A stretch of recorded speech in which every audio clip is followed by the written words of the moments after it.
Hey guys, welcome back to the Uncultured Cinematic Universe. Each episode, we take a look at classic and iconic films from two perspectives, that of the diehard fan and that of the uncultured who's never seen it before until right now. And today, we've got a very special episode for you guys. As I'm sure you've noticed, our young Joseph is out on vacation, which must be nice, right? Yeah, what else is new? And this episode, we're going to be introducing for the very first time my wife, UCU social media guru and overall content extraordinaire, Ryan. Welcome to the show. Thanks. Hi. Hello. How's it feel? A little weird. It's weird. It's real weird. But we're in our living room, We're so in our it's not living room. that bad. Yeah, the neighbors are trying to bomb us. Yeah, it's 4th of July, by the way. That's the day that we're recording this. But yeah, so as a reminder, you can watch us on YouTube or listen to us wherever you get your podcasts. Spotify, Apple Podcasts. Just search for the Uncultured Cinematic Universe. And remember to like, review, and subscribe, please. It really helps us out and gets us in front of new folks, fine folks. And look at our Instagram and like all the posts I post. All the things that Ryan does. It's Engage amazing. with me. It's a lot of fun. Engage with you, engage with us. We're the collective, Yeah. you know. Also, be sure to check us out, yes, on Instagram at UCU Podcast for all the latest happenings and the whatnot. So, without further ado, let's hop on our rad dirt bike and treat our robot overlords with respect and talk about Terminator 2 Judgment Day, which I'm just finding out today is spelled wrong. I didn't confirm. I don't like it. There's no, the first E that I think belongs there isn't there. After the G? Yes. There is no E. I Correct. missed it. I wonder if that's on purpose. I meant to look It's that up. in, like, if you look up, I looked up the soundtrack to post a thing on the Instagram. Uh-huh. It's not there. I think it's on purpose, but I don't like it. So It's probably fine. James Cameron hates E's.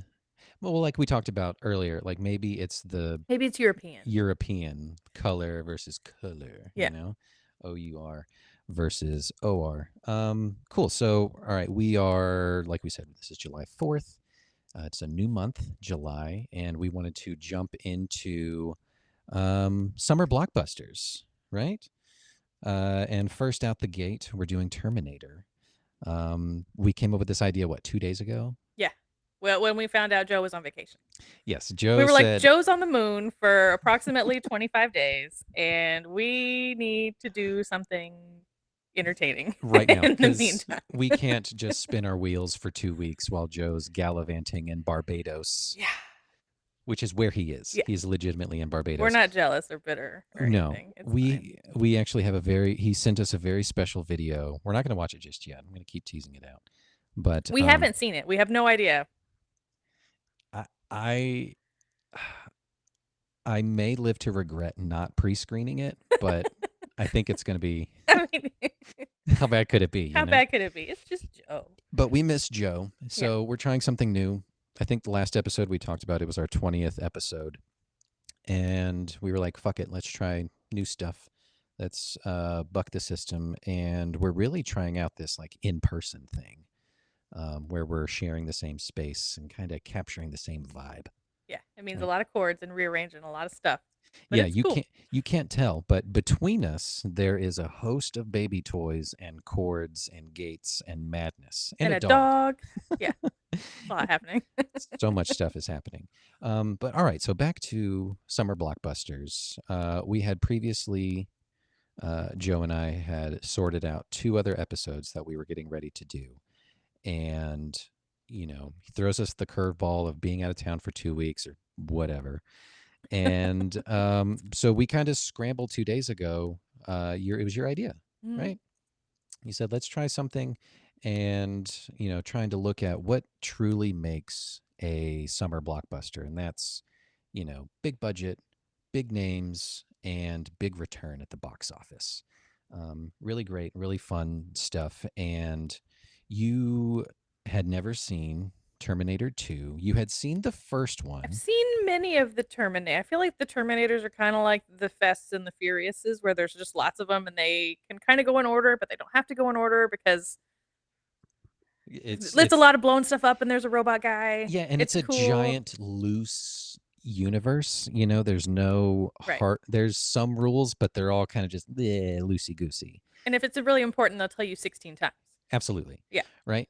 So when we were trying to figure out which movie we were going to watch, we were looking at a bunch of other things, and I went through a list of like top 100 of all time summer blockbusters, and like Jaws, and like of course all the Marvel movies that come out around the summertime, Avengers Endgame, and all that kind of stuff. Things that you had seen, and kind of digging around at some of your blind spots. You said like 90s, early 90s was kind of a big Yeah, I have a big for a long time I didn't really care about a movie if it didn't have a Muppet or wasn't animated. right. So so from like the early 90s to like early mid aughts, hmm if it had humans in it, it probably wasn't Just on my passed you radar. by. Yeah. Yeah. So when we were talking about like just the general broad brushstrokes of like, all right, so Terminator 2, have you seen it? And you're like, I've seen some, and I think there are 6 Terminator It's like movies. I'm telling you. Yeah, right. I was looking it up earlier. There's 4 sequels that follow this one, and it's bananas. I saw like part of the third one, Rise of the Machines. I think I saw that one in theater where like Arnold comes out of nowhere and like and he's all glowy. I don't know. I don't remember. And then there was the I'm one pretty with, sure I saw that one in theater. yeah, there was one with Christian Bale in it, I don't think I've seen and I think he Terminator Rise of the Batman. I have not seen that one. that's the one where he got a lot of flack behind the scenes because he like lost his shit with like some stagehand or something, and he's like berating this person, and he like almost, this was before like hashtag cancel culture happened, but Oh, people were like dragging him on Twitter because he was treating this, I don't know, like a stage gaffer or something like that. what do you want? Yeah. He was in the shot or something like that, or he was in the way, and Oh, he was yelling at him for like, be fucking professional, something like that. I don't know. Ridiculous stuff. Anyway, there's that one. I thought you said Christian Bale, not Michael Caine. First of all, Michael Caine would never, Would never. he would never dream of speaking to someone like that. Sir Michael, is he knighted? I don't know. Is he knighted? He might be. He very well could He be. should be if he's not. Most of those older British actors are knighted just because, you know. Um, Cool. All right, we've been kind of just meandering, and who knows? Who cares? All right, so It's after bedtime. We don't. My it's after brain. I bedtime. drew on some awake eyeballs. My brain's a little squishy. We're just gonna see what happens. That's right. It is 11:30 at night. Um, yeah. So first impressions. Let's start from the top. Actually, let's get this out of the way. When we're addressing each other, I'm not going to call you by your first name because we don't have that We kind of don't really do that. relationship. I'm just going to call you Naner. What we do, Okay. short for banana or banana, whatever, that kind of thing. Naner. What was it like to finally watch a cornerstone of modern cinema? Well, when it first started, I thought I had already seen it because apparently it starts just the same way as the first one. There's mirroring kinds of things that we Overlapping. talked about, Yeah. like he goes to a biker bar naked Yeah, and he like, I shows up need your naked, clothes. gets Yeah. in a fight, demands somebody's clothes and motorcycle. Like, apparently that's in his programming because That's just he how doesn't know any other way, I guess. I don't know. that's how So at time first I travel was like, works. oh no, I've already seen this. Now we got to pick something else. Turns out no. No. Uh, and then that little redheaded kid, he's always the little bastard friend I don't in know that the time actor. frame. I I don't know who he is. Yeah, I don't know the actor's name. I know him from Salute Your That's Shorts. what he's from. Yeah. He was Budnick, I That think makes was his name. sense. Yeah. A little Just, skeevy, redheaded, mulleted. just Just punk bad ass. news. Just looks like a punk He ass, does. He's like the real human equivalent of Bart Simpson, I think. Yeah, he really is. Right? Yeah. Yeah, other thoughts. This movie is such like a solid fixture in cinema. It's often regarded as like one of the best movies of all time, kind of a thing. Oh, yeah? And oh, can we dig into that? We'll dig into that a little bit later. But just I general. mean, we finished this in very different headspaces. Yes, go ahead and share. I was laughing my crack off. I'm like, they're gonna give it. It's the claw. Like, like what are we doing? And then I look over and he's like, I did not get as attached to the Terminator. It's touching, and I'll touch on that in the theme portion of it. But like I can't really remember the first time I saw this. It has just always been a fixture, Hmm. just always been there. I don't know whether it was like a rental or we owned it or something like that, but this movie came out in 1991. I was 4, I was in kindergarten. Yes. right? And so like Muppets. I wouldn't, yeah. Yeah. I wouldn't have gone to go see it in theaters because that's crazy at 4 years old. Although Although at that point, hadn't you already seen Ghost? if it came out prior to this, yes, I because don't know. Ghost came out in 1991, I think, or Did it? 90 or 91, I think Ghost came out. So And my mom did take me to see that in theater. But I don't think dad or mom would have taken me to see Terminator 2. Um, but, you it's just never know. so I did see this before I saw the first Terminator. Um, saw this so many times, probably on like TBS or any of the cable channels. Um, just it was always one of those just summer fixtures that was just on. It was like this and Jaws and like Aliens was just like always on. Hmm. Um, so yeah, so I'd seen this probably more times than any other movie via cable, just just because of the sheer popularity of the movie.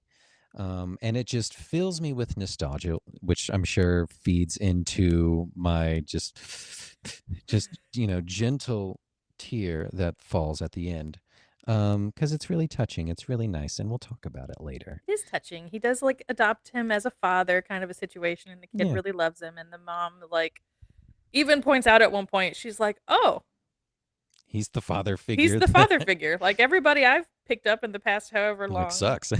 they're terrible. We go to Nicaragua and play with a bunch of Guns weapons and and yeah, it's a mess. But yeah, it's wild to that I used to watch this movie as just like probably most people would of just it's a popcorn entertainment explosions left and car right kind of a movie, chases. Yeah. car chases, fight scenes, guns, all that kind of stuff.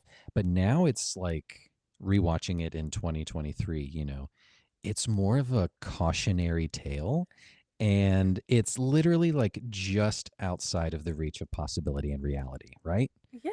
It's so With relevant. AI like creeping in to steal people's took our jobs. Yeah, like definitely. like the robot. Like that's why I say please and thank you to the Alexa lady. Like All the time. we're gonna be friends. I don't want to get blowed up by the robots. No, I mean, I don't know if that was in Skynet's like programming to like people who have been nice to automated phone services or whatever like I that. We need will check spare marks and them. green stars. I want to be friends with the robots. Yeah, I want yes, kindergarten stars across the board. These people spare them from the carnage. But yeah, it's horrifying to watch this now. Of like, oh God, like a lot of these things are like real conversations that are Hmm. taking place. Um, you know, the the conversations of AI research being put on hold until we can put constraints on it because it is advancing too fast and we will reach this point. Yeah. And like, oh God, it's so weird because the first thing you noticed, like as the movie starts, it's whatever month, but it's like 2029, and you're like, holy shit, that's 6 years from now. It's not even that far. Yeah. So it's bonkers to rewatch the movie now, and you know, Yeah, it in used to 91 that was oh the distant the future. distant It'll future that never could come. We never won't. happen, Come but now on. it's just like, oh, 100% that could happen. Yeah. Like it's one of those crazy things. Um, cool. So let's just hit some of these things. I know most of these you don't care about, but they're good conversation pieces, like directors and things like Oh, that. I just don't I can't remember people's names. Yeah. Well, here we go. So this movie was released July 3rd. Technically yesterday. Well, well, in a 30 couple minutes it'll be a couple days ago. yeah 32 years ago, 1991. Directed by James Cameron, the James Cameron, who loves to explore the Titanic and go underwater. Avatar, Aliens, Titanic, right? Starring Arnold Schwarzenegger, Linda Hamilton, Robert Patrick, and introducing Edward Furlong. That was the little credit. It's the kid. Oh, okay. Um, Is Robert Patrick the cop guy? yes. Okay. He's done a bunch of other things. I've seen him in like uh, he's done a bunch of like HBO TV stuff like that. He was in like True Blood and stuff like that. I think he was in. Peacemaker. I think he was Peacemaker's dad. Oh, that's the Maybe. same guy? I think so. I mean, yeah, I could see that being the same person. Yeah. It's got similar facial structure. Just, 30 years older kind of a Yeah. thing. But yeah, so this movie had a budget of between 94 and 102 million and cleaned up at the box office, and I think this is worldwide, 520 Goodness. for 1991 dollars. Yeah. I don't Yeah. know what that translates to, but it's a Probably like bunch. a lot. Yeah. Probably a lot. So obviously, yeah, so with that, stacked cast and that kind of thing, with the success, this formulated, a runway for what it meant in the 90s to be a summer blockbuster smash. I don't know if like that term got like thrown around as much in the 80s. I'm sure there were some The like, term blockbuster? yeah, I'm sure there were, but like I felt like starting with this year 91 and then every subsequent year there was a definitive summer blockbuster.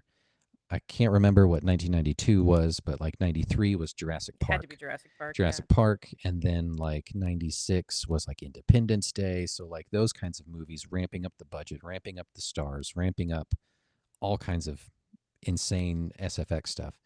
Well, that was back in the time too, where you had like 2 big movies per season, and then you Yeah. had to wait 16 years for them to come out on VHS so you could watch them at home or get them on Blockbuster. Yep. So if you didn't see it in the theater, you were You had to probably wait. never going to see it. And You were a very different person by the time it came out. and you could not participate in those conversations on the playground during recess. And then one other thing for the Academy Award sweetheart of Joe, who's here in spirit, I can't wait to see this video. I can't either. We're going to do it after this because I Okay. can't put it off any longer. This movie took home 4 awards at the 64th Academy Awards. It took home Best Makeup, Best Sound, Best Sound Effects Editing, and Best Visual Effects. So like the whole gamut of like sci-fi explosion, that kind of stuff. Mhm. And I remember I knew that before we finished it today. The makeup of Arnold, like at the last battle scene when he's getting beat to shit, Yeah, and like his getting ripped face is off. like half there, like that's really incredible effect makeup. You'd be hard pressed to do that again these days without CGI. They Like wouldn't take the time. They wouldn't, Yeah. and it wouldn't look as good. Mhm. That's what I think makes this movie look so, stands the test of time. I think, and definitely being one of those, it is one of the movies, one of the best movies in the history of ever. Okay, cool. So that's all of the overview, and now let's move into this quick segue and watch this Joe video. Again, we have never seen it. Joe sent it to us today. We humbly requested that, Joe, you send in a video. We'll show it live, and we won't look at it beforehand. So I'm going to press And play. what did he say? He said, "Oh, that is absolutely my intention," or Yes. something in that nature. Yeah. Yep. So God knows what he sent us. I have no idea. This is going to be bonkers. All right, so you're going to hit the unmute button, and here we go. Hi guys, just calling in from Barbados. I'm at a friend's wedding. It's the worst. I just wanted to say thank you and congratulations to Ryan for being the UCU's first guest host. It's a huge honor, and I can't think of anyone better. I hear you guys are watching T2 Judgment Day, and I had a couple fun facts about the movie that I wanted to share. First, the musical score for the movie is tied for my #1 favorite movie score of all time. The theme for this movie goes so hard and complements the first movie so well. Second, if you have time in this episode, please talk about the Terminator 2 ride at Universal Studios, because it was one of my favorites. It's the perfect mix of action and cheese, and I think they closed it down, which is sad, and it should be memorialized whenever possible. Anyway, just wanted to say good luck with the episode, and also I know you guys are trying to Zuckerberg me right now, You set me up. I know you planted that story about the chicken. This is going to be like I'm not part of the UCU, even though my name is on the masthead. I'm sorry, my Prada's at the cleaners. I'm not signing these papers. And you better lawyer up, assholes. Because when I get back for our speed episode later this month, I'm not coming back for 30% of airtime. I'm coming back for everything. Okay, thanks. Love you guys. Bye. Oh my God. That is the best thing Joe could have ever done. I assured him through text that we weren't Zuckerberging him, but he didn't believe us, apparently. I guess he sees Justin Timberlake in this chair. I don't. That's right. It makes you Timberlake. Oh, no. That's so funny, though. Well done, Joe. We miss you. We do. We miss you. I hope you're having fun. Wear your sunscreen. Cool. So let's. I was going to do the trailer, but we'll do that in a little bit. I want you to do the plot. Should we first talk about the Universal ride before we forget? Oh, you know what? We probably should. Okay. I'm not stalling. It's fine. So you didn't. I have not seen that. This predates my Universal trips. Yes. Right. So it was there at its inception or shortly thereafter, because I think. Where was it? What's there now? It is the Jason Bourne ride. Oh. So it was a show, not a ride? It was a show. Okay.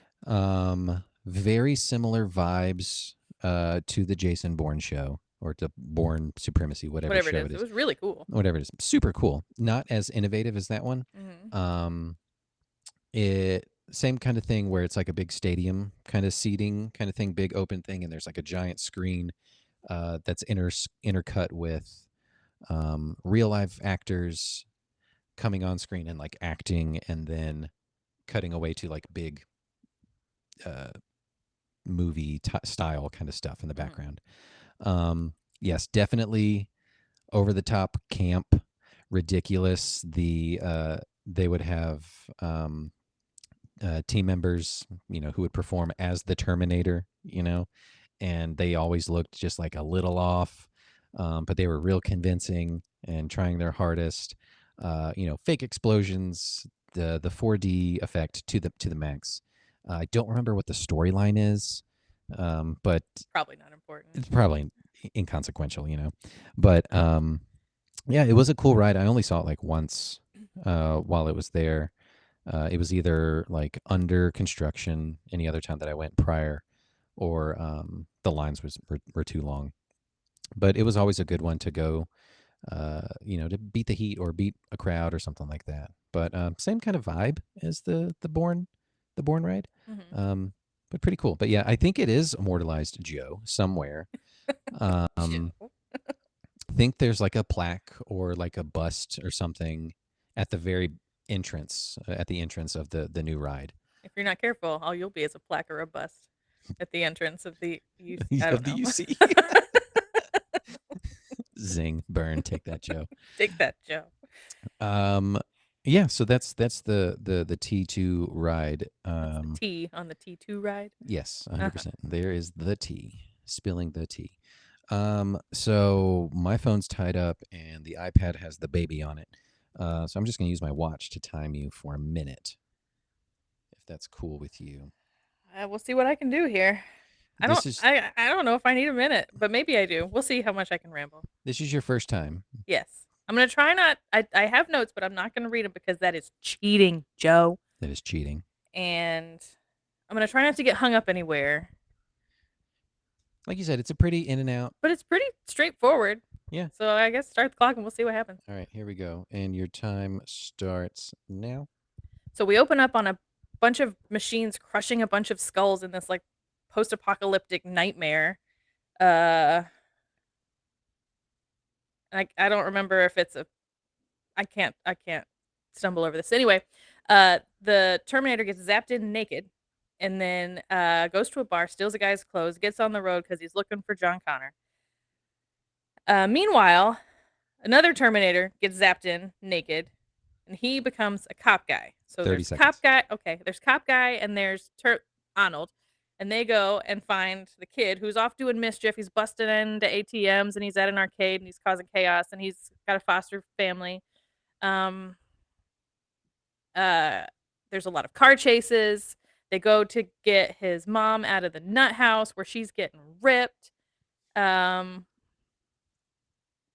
Eventually, Arnold and John and Sarah all team up and go get weapons, and then a lot of stuff blows up, and Arnold dies in the dip. Dip. That's stressful, and I didn't like it. Yeah, it is stressful. It's a lot. Without the visual element of knowing how much time you're taking, that is difficult. But you got there. I mean, essentially, he shows up, they blow up a bunch of shit, and then he goes away, and hopefully the robots don't take over the world. Yeah, maybe they did, and I think they were supposed to like reroute history, obviously, That was the idea. or the future. They were Yeah. supposed to. First, I mean, like without taking into consideration, the obvious giant gaping plot holes or whatever, the butterfly effect of just going back in time anyway, just kind of fucking with everything. Murdering everybody and blowing shit up. Yeah, isn't going to change the course of the future anyway, right? I have seen that movie. The Butterfly Effect? Yeah. With Cooch, Ashton. with the Cooch. Yeah, great movie. Where were we going with that? Oh, so yeah, so they rewrote the future, right, by destroying the evidence from the first movie, which was the hand and the chip. And they blew up the guy. That wasn't their intention eventually, but they blew up the guy that was going to do it. Oh, that's right. He was going to be like, no, I'll just quit and destroy all the evidence. I'll help you blow it up. And then he blowed up too. He done blowed up. Gruesome, horrifying way to die. But really cool scene. But yeah, so hopefully already just the future's good. By that There's regard, so 7 more movies after that, so there's no telling. I don't think it worked. Which I'm really curious about because I only saw the third one once, but like barely. Like I wasn't really paying attention to it. It was just like on in the background, and I didn't see any of the other ones, so I have no idea how they pick up the pieces from the very close tied with a bow ending of this movie. The guy who would have done it is in a million pieces. All the evidence is in a vat. Mm-hmm. Like, what more do you want? I think maybe Dyson's kid, instead of making vacuums, thinks that he needs to pick up his dad's legacy. He forgets he needs to suck up his dad's legacy. He needs to suck up his dad's legacy. Never lose suction. And he's like, Dad would have wanted me to make the robots. And he doesn't remember that the robots came back and said, please don't make the robots. He just conveniently forgets. I mean, he was like 10 and he was busy. I don't know. It was traumatic. It was traumatic. So maybe he repressed it. Maybe he repressed it, and he was like, "Dad would want me to make the robots." And then here we go again. Here we go again. Terminator 7. Here we go again. Here we go. Here we go again. I mean, Arnold's still pretty spry for a 80-year-old guy, or however old he is right now. He is 80 now. I think he made an appearance, or was one of the leads in the most recent one that they made, Dark something. I don't remember what it was. Is it the Christian Bale one? Dark Knight Rises? Dark Knight Rises, no. Terminator. It was like Dark Futures, Dark something like that. Dark Terminal. That I don't know. Sounds made up. But apparently James Cameron and some other person came back to write a direct sequel. They like bypassed the 3 bullshit ones that came in between. They're like, all right, we're doing a direct sequel. Dark Fate. That's what it's called. Dark Fate. But apparently that one got a lot of flack because like the movie starts with another Terminator as Arnold coming back and just like murking John Connor at the beginning as a teenager. And then roll credits? Like, what is this movie? Yeah, I don't know. Like, where do you go from here? Like, who sent that guy? Who's the asshole? So no idea where it goes from there. But cool. Before we forget, we'll do some cheers here and we'll talk about our bevies and then we'll play the trailer and then we'll come back to it. We'll do a little air cheers. We can't do it because we're across the room. Very stuck. You are very stuck. Very comfortable. All right. So what we are drinking, we're both drinking the same thing. This is also a UCU first. Mm-hmm. We're in the same room. We share a lot of things. and I couldn't come up with a second drink. You kind of already planted the idea in my head um, of making something like this, and it's actually quite delicious. It is delicious. So I was inspired by the final scene where, and I like, I don't know, the final scene where he is in the vat and he's like, I'm dying, but then he gives a thumbs up. Yeah. And I could not believe that you were crying because I was dying. Like, okay. It's so good. It's all good or whatever. However, Arnold sounds. It's such a good ending to me, and we'll talk about that later.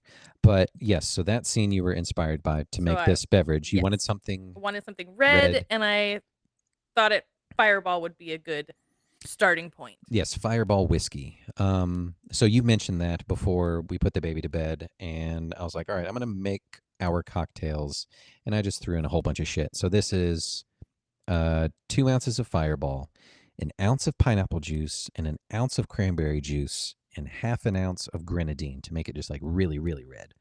And it's delicious. It's delish, yeah. Yeah. So based on the scene that you're talking about, and we're gonna dub it. What is it? Molten lava thumbs up. I think we'll call it that. Molten lava thumbs up. I think that's what we're gonna go with. Okay. Yeah, it's good. It's a little fiery. It's sweet. Mm-hmm. But yeah, overall, it's real good. That's our cocktail. Great. Let's look at the trailer. I haven't watched this one either, but let's check it out. Joe shows up in this one. I'm gonna die. Joe, yeah, I'm gonna riot.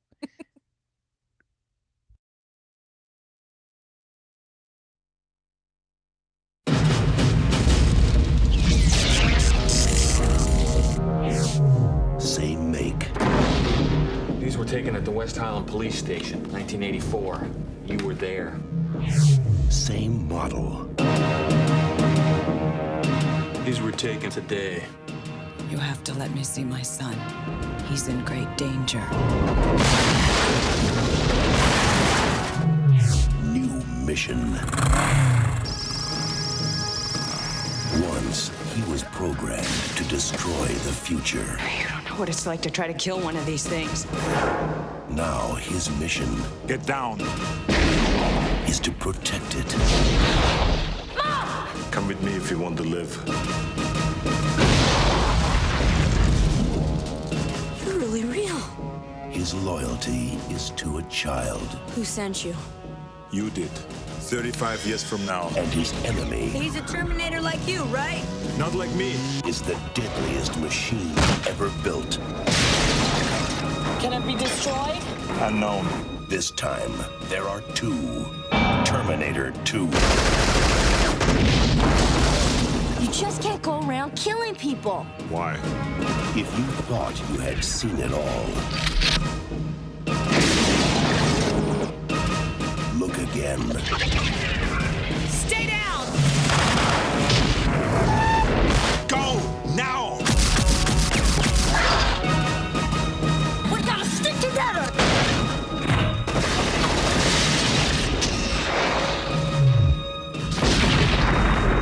Arnold Schwarzenegger. Terminator 2, Judgment Day. This time, he's back. For good. Trust me.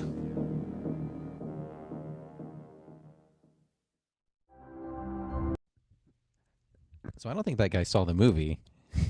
This time he's back for good. Did you miss the ending, bro? He's not back for good. He has to make thumbs up though. He has to make the ultimate sacrifice with his molten lava thumbs up. And for what? For why? Because we know there's a bunch more movies. Yeah, right. It's all for naught. It's all for naught. And like Rise of the Machines didn't come out until like 2006 or something like that. Like they couldn't just let it lie forever. They had to reawaken the franchise. I hate Hollywood so much. Cool. So I wanted to talk about what makes this movie a blockbuster, and I kind of touched on some of these. It's a super stacked cast. Arnold was the action star of the time. Started in the early 80s, I think, or late 70s. I can't remember when he did Conan the Barbarian, and then he did Terminator and Predator, and then this, and then all kinds of things. And he's obviously a household name, but you want to make a blockbuster action flick, you get Arnold. I mean, despite my aversion to movies with humans in them, I have seen most of Arnold's catalog. Minnie and Arnold. It's strange. Yeah. Not on purpose. I don't know. I mean, he makes good movies. He does. It's a good time. It's a good time whenever Arnold's involved. Linda Hamilton was making a name for herself, obviously from the first one in 1984, and then just cementing herself as just being a superb badass. Robert Patrick brought that insane, like, perfect, like, characterization of just like a cold, lifeless He plays a robot. good robot, especially his entrance. He's very like, yeah, without being like too like beep, beep, beep, beep, yeah, without doing the robot. Yeah, he's very robotic. Yeah, and just emotionless. super dead-eyed. Yeah, you can totally tell. And then Edward Furlong was just like the coolest kid. I remember, being young and watching this for the first several times or whatever, and just being like, I want long hair that's just in my face all the time because that just looks so cool. From his mama. Yeah, who just was looking through bangs. Like, girl, how do you see like that? It's just you can't. Insane amount of explosions, and it was giving Tropic Thunder. It was so much, just for the sake. Yeah, just a car flips over. So many things happening. And then also, like, this dirt bike must have been supercharged to outrun, what was it, a tow truck that the cop guy stole? Well, I mean, him and Budnick were working on it in the garage at the beginning of the movie, so they were turning the turbo up to 11. And that's how they did it. But yeah, the set pieces and the sequences, like you can when you think of like the plot of this movie and you're trying to remember, like, all right, what happens? How do you get from point A to point B? You're kind of just taken from action set piece to action set piece. And they're all iconic. They all have been mimicked in multiple different ways and explored in so many other movies. But like the mall confrontation scene is where Arnold shows up with his box of roses. I've seen that emulated before. Yeah, so cool. And no one in the mall gives a fuck. They don't. They're not panicked. They're not even. They're just going about their shopping. It's so bizarre. Yeah, gunshots and siren, like, it's bonkers. It's insane. Like, why aren't they more panicked? And like the guy that's getting shot isn't dying. He's just exploding in these giant silver holes of. Yeah, shouldn't people be more panicked by this? Which was really cool. It makes sense that they got the nom or actual award for visual. Yeah, like they deserved it. That was really, and I even said so while we were watching. That was really, really cool. And I bet they were super proud of that, especially for the time. Yeah, super, super cool stuff. So you go from the mall chase or the mall confrontation showdown to immediately the highway chase, which what you're talking about with the dirt bike and the Mack truck, tow truck, and Arnold on his Harley. Mm-hmm. Such a cool scene on the causeway or whatever that. It's like that in drainage. That drainage gutter thing. I've seen that in a few movies too. It happens. You haven't seen Grease, right? In Grease, they do a drag race in it. Yeah. Not drag race. Not the fun kind. Yeah. No, very different. But yeah, like that's such a cool use of like the space and the city. You don't have to do it on a highway and all that kind of stuff. Yeah, there don't have to be a lot of people around. It's kind of oppressive because the walls are all around you. Yeah, it is very it's oppressive. Enclosed. Yeah, it feels very tense. It definitely plays into it. You go from that to the mental institute escape, which is super awesome for its own different reasons. She's slipping into madness, you can kind of see, but like also the staff that works there is also like incredibly shitty. The licky guy obviously gets his comeuppance. But that whole scene is awesome. He deserved what he got. He definitely did. And then some. Then you go to the Dyson home invasion, which is where you get a whole lot of plot and story there, and then the Cyberdyne building, which is just explosion after explosion. It's made of glass. Yes. The whole building's made of glass. And every cop in the state showed up. And it's just the cops, like SWAT team, national. There was no time. There was no time. Just send every cop ever. and give them all shotguns to point at a 8-story building. Nobody go in the building. Just point your Just shotgun. Point your at it. shotgun at the giant glass building. We don't know what we think they're on that floor, but we don't really know. Well, Luckily, they had a helicopter, Thank God that helicopter. but they came. had to. Otherwise, the movie would have ended because then we wouldn't have had the next chase scene. That's right. Then you get the helicopter chase, which is so cool. And Mhm. again, thinking back to 1991, and a lot of that stuff, every single scene is done practically. They really flew a helicopter under a bridge, Bananas. which is I can't remember the exact quote or whatever, but there's tons of behind the scenes stuff with this movie. And the stunt guy who flew that only had like a margin of error of feet on each side, like a couple feet. And if you just tip the rotor one time, that whole thing that's an actual real explosion. That's a real explosion. Yeah. And it's much smaller than what would be portrayed. But like all of those Still wouldn't be a good time. Yeah, like going under the bridge and then almost coming to one, flying over it, like super cool scene. And then of course the final battle in the steel mill. Steel meal. Super awesome. Love that so much. But yeah, this movie set the precedent for 90s summer blockbusters. It was super successful and acted as the blueprint for years to follow. Paved the way for CGI in a bunch of ways. A lot of the liquid metal scenes hold up. They don't look quite as shitty as I thought they would have for 1991. It was really impressive, especially considering the technology of the time. Yeah, I can't imagine how long that took to render any of those scenes. You said it was how many millions of dollars? I mean, I bet a big part of the budget 100 was million. 100 million total, but to pay Arnold and do all that all the animation explosions, and blow everything up. every single thing up. Crazy. But one thing that we figured out and we found was the practical use of twins. That's right. You did find that out. So such a cool thing. The cop guy that was drinking coffee before the T-1000 murdered him. Oh, he's the he's just like a He's security like a guard. sheriff guy. He was a twin. So for the few seconds that he's on camera with, you think it's CGI. It's not. It's a whole nother person. I thought it was, one of those scenes where they just shoot one half and then then piece layer it on the other together. side. Yeah. Nope, that was his Twins. brother. So smart. Two twins. Genius. Twins, Basil. Very cool. And then didn't you say that Sarah's a twin? Sarah Connor's a twin? That's right. Linda Hamilton has a twin sister, and I think she shows up at the end. At the end where the T-1000's trying to trick John. Yeah, Even and though poses. Mom told him 1,000 times, I will never, ever, don't come back for me. Dummy. Yeah. Don't you listen to me. Don't listen to Mom. Mom don't know best. T-1000 knows best. Apparently. This movie was the most expensive movie of its time at that point, which 100 million, you sneeze at that. Any movie that you can make these days. And then, of course, so many iconic lines, and they're all Arnold's. You get "Hasta la vista, baby." That's where that came from.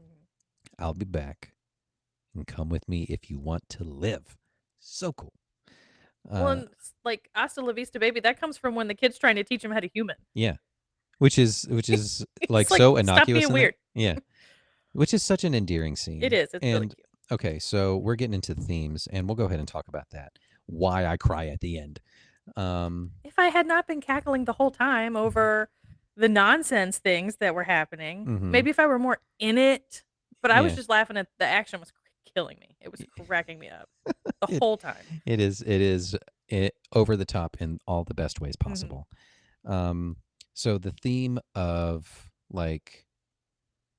overcoming, and Sarah talks about, she's rewriting the future. There's no fate, but what you make of it. It's bigger than us. All that kind of stuff.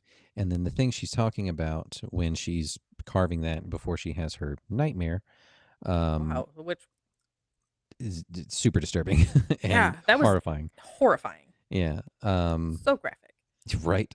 But she's talking about the machine, the T-800. Arnold is, the surrogate kind of father figure that John's always needed, that she couldn't find for him in any of the years prior. And it was this killing machine who tried to kill her, in the past. and he is programmed to learn and to be better and to make himself better and understand. And at the very end, he understands why John cries or why humans cry. Yeah.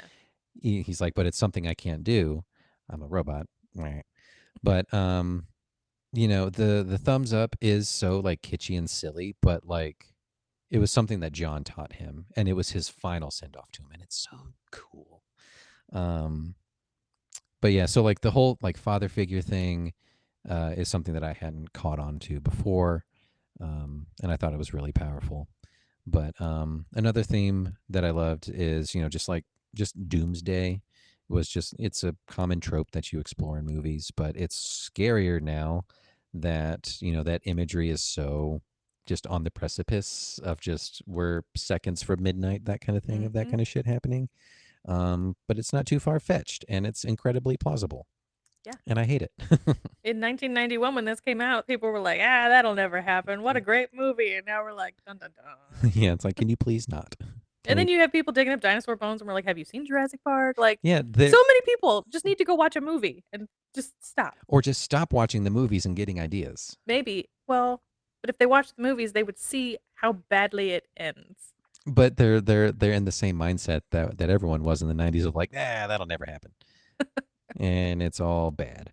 Artificial intelligence, love the description of what happens in 1997 is what she was saying when Skynet comes online. It advances too fast, it becomes sentient, and it takes human emotion out of the equation and bombs Russia as a precaution, right? And then that just causes everything else. Like, it's so just not out of the scope of what could happen. And it's very relevant, and it's incredibly scary. Yeah. And I don't like it anymore. I still do love this movie, but now it's just like, oh no. The dichotomy of the T-800 becoming more human and Sarah becoming less human is a neat thing that takes place throughout the movie. She kind of gains back her humanity at the end, but she is very cold and calculating and so focused on rewriting the future that she's so just like, especially when she bails to go kill Dyson. Yeah, she's such just like a shit mother to John when they first like reconcile and they're in the car and they're escaping the mental hospital. He thinks he's going in for a hug and she's hugging him, but she's just like checking him for wounds, like don't be a liability kind of a thing. But at the end, she's like piling Kevlar vests on him, which that's not how it works. That's not how Kevlar works, people. But she was like taping them to the windows. I'm like, ma'am. Like, what are you doing? It's not going to stop anything. And he kept peeking out anyway. Like, yeah. What do you think is going to happen? And then this was a really neat rise of the female-led protagonist in modern film. She's just an incredible badass. And in my memory and my research, I also read, I don't know how true it is, but apparently she was only a few months postpartum when she started training to be that ripped monster that you find in the nut house. Yeah, just I can't even imagine. Just cranking out pull-ups like it ain't no big deal. Yeah, just just ready to just whip some doctor ass, which you'd love to see. But yeah, so like the previous movie that James Cameron did was Aliens, same kind of thing with Sigourney Weaver as Ellen Ripley. Things that you hadn't seen before. Women leads being, just being the badass, right? Saving the day, kicking ass, smart, super strong physically and emotionally, and a lot more androgynous. Like, that crap would never fly today. People would lose their fucking minds.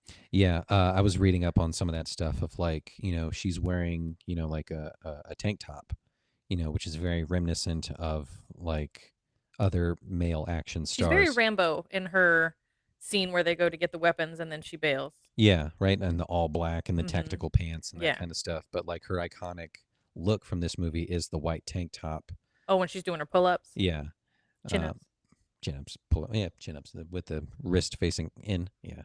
All right. Workout talk.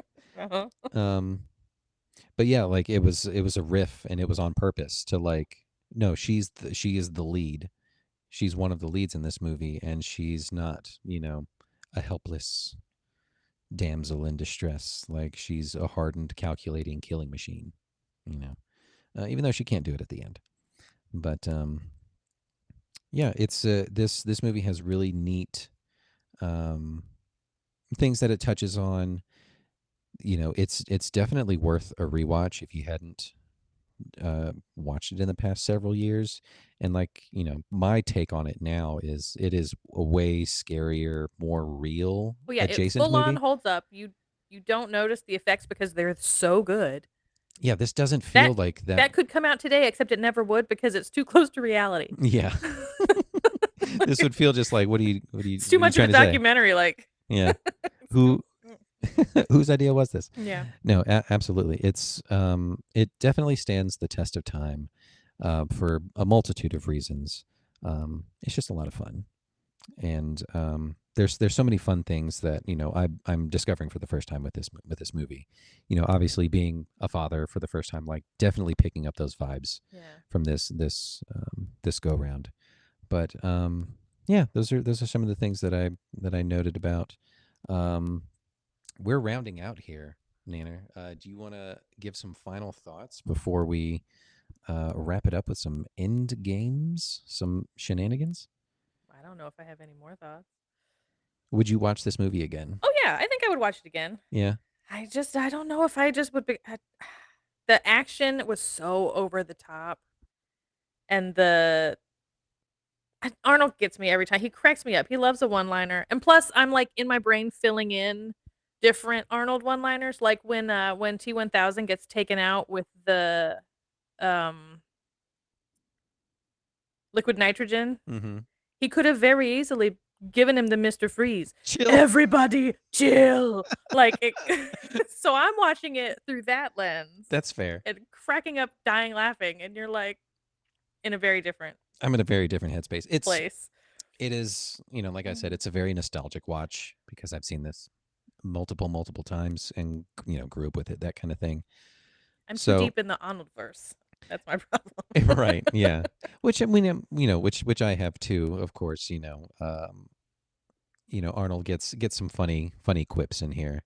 But yeah, I love this movie so much, and I think it definitely has earned its place of being a top tier, one of the best movies of all time. Definitely one of the better sequels of all time. Oh, for sure. It maybe kind of tilted, sequel stuff in probably the wrong direction to like always go more, make it bigger, make it more over the top. But like, I think they did it right. I think every explosion, however, masturbatory, whatever you want to call it, it is. I think a lot of it is earned in some ways. It makes sense canonically with the story. He stood in the doorway of the fucking glass building, wherever they were, mm-hmm. and just was blowing up cop cars for funsies, like, which you love to see, right? I mean, yeah. In 2023, you love to see cop cars being blown up, but hilarious, yeah. But yeah, that's all my thoughts. Do you want the final word on T2? Do I want the final word? Yeah. No. Thanks. Great. No, thanks. I love it. And I love you. Great. So what we're going to do, Joe mentioned that he loves the soundtrack to this movie. It's I wonder if he said it was his top 2. I wonder if the other one is Little Shop. I really hope it is Little Shop of Horrors. I know he listened to it a bunch. Yeah. I mean, we gave him good ones. We give him good stuff. We do. I definitely took a cue from the theme song that plays a lot through it, as well as subconsciously I was influenced, and it ties back into our beverage, and I mentioned this to you at dinner, of, Molten Lava, Thumbs Up, or Thumbs Up, Molten Lava, whatever, is the name of a song of a band that we both like called Double Ferrari out of Athens, Georgia. They have a song of the same title, and they do a similar kind of thing at the end of the song. We'll go back and we'll listen to it. Okay. And they do the same kind of thing. But anyway, so here's the end game, and we're gonna play We're going to play Robot Apocalypse. Ooh, Okay, you ready? Robocalypse. All right. Robocalypse. Here we go. Ready?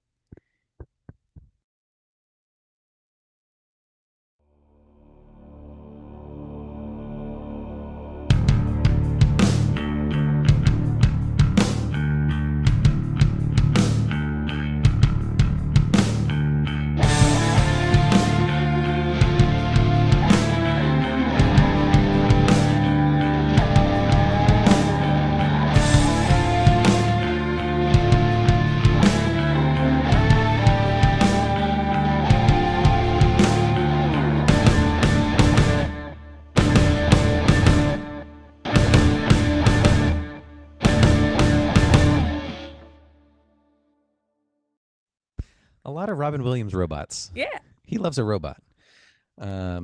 Great stuff. So we're going to be playing Robot Apocalypse. I can't wait to find out what this is. This is a game centered around famous pop culture robots. Okay. There are 10 questions. Uh-huh. It's not multiple choice. All right. So it's just, I tried to make them pretty approachable. Not too obscure or anything like that. So this is just general pop culture robots. There's a bunch. So I'm going to give you just a general description, and you just tell me which robot I'm talking about. Oh, great. Okay. Cool. All right. There's 10. I'm really good at names, so this should be really This is easy for fun. me. This is so much fun. Hooray. Hooray. All right. Number 1. The last robot left on Earth. Name Oh, it's Wally. me. God damn it. You got it. Ding, Yep. ding, ding. Waste allocation, load lifter, Earth class. Oh. Wally. Do you know his girlfriend? Is she on this list? She's not on this Okay. list. Eva. Yeah, took her off. Well, no, they're robots, so they're non-binary. that's right. Get it right. Sorry. Known for beeping and booping, as most R2D2. robots are, this resourceful astromech travels the galaxy with their non-binary life mate, Golden Robot, It's R2D2. R2D2. Maybe I'm Shape. better at this than I thought. That's true. You're So far. 2 for 2. Shape-shifting leader of other fellow robots. This one's name means the best individual in Latin. Huh? For those of you who don't know, I- Ryan lettered in Latin. I in lettered high in school. foreign language in high school, and I took Latin. Like you do. Like you do. I lettered in academics twice, boys and girls, For those keeping score. for those keeping score at home. Say again. Shape-shifting leader of other fellow bots. This one's name means the best individual in Latin.